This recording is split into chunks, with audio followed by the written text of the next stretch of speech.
Waosan Sabda Mazmur 3 ayat 1 dumugi 8.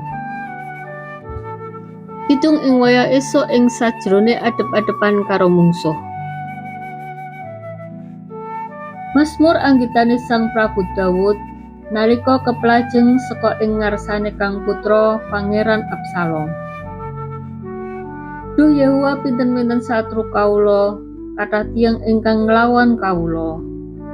Kathah tiyang ingkang mungel tumrap kawula makaten. Iku mesti ora oleh pitulungan saka Gusti Allah.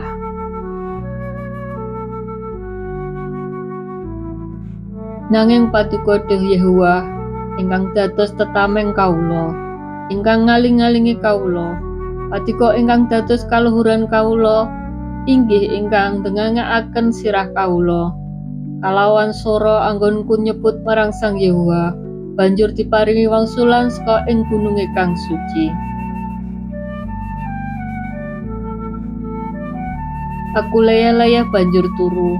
Aku tangi amarga disantosake dening Sang Yehuwa. Aku ora wedi marang bala leksan kang arep ngepung aku.